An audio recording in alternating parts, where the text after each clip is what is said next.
Hi, I'm Colleen Hutchinson.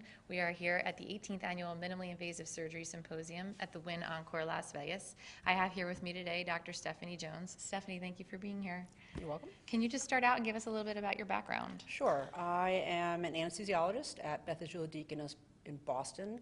I have a couple different hats there. I'm vice chair for education in the Department of Anesthesia. And clinically, one of my expertise areas is obesity, minimally invasive surgery. I like to do a lot of interdisciplinary teaching as well, so it's a lot of fun to be here at MISS. What would you say the value is of attending this?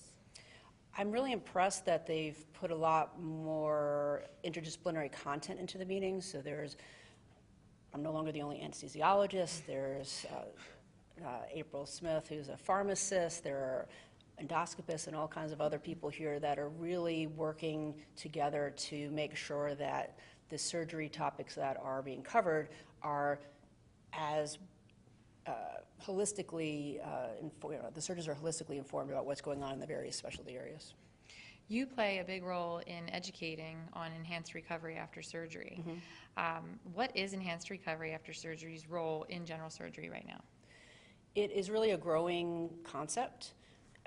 It's involving trying to think of the surgical experience in a much more longitudinal fashion and having the patient involved, having everybody who is part of the surgical experience for the patient involved in making sure that they can have the best outcome and again, basically get out of the hospital in the minimum amount of time that's needed, but in the best shape that they can be. So everything from pre-op education all the way to making sure hydration's good, pain management, and getting out of bed, and the whole concept as a package instead of individual elements that are being managed by different people. Where do you see it being implemented most right now?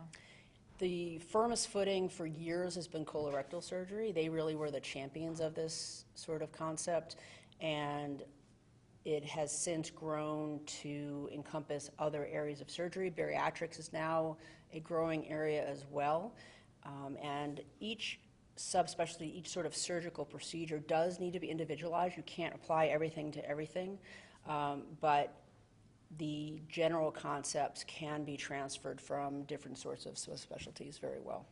And as we know from recent polls, enhanced recovery after surgery is a term that some are still not familiar with. So what would your advice be to those who are just learning about it and maybe want to implement it? Mm-hmm. There are several organizations that are basically involved in educating and creating guidelines.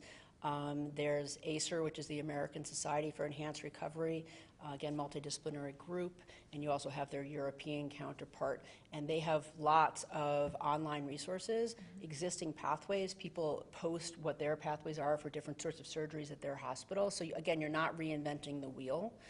The other thing is if you want to try to implement a pathway, you need two things. You do need a champion, which typically is going to be one of the surgeons because it's their patient population. But it is even more important to make sure that you engage all the stakeholders. You can't come in with the pathway and say, we're going to do this. You have to make sure that everybody's on board, that they understand the importance of what's going on and how best to implement within your local environment. Okay. Well, thank you so much for being here today and for sharing all these insights. You're welcome.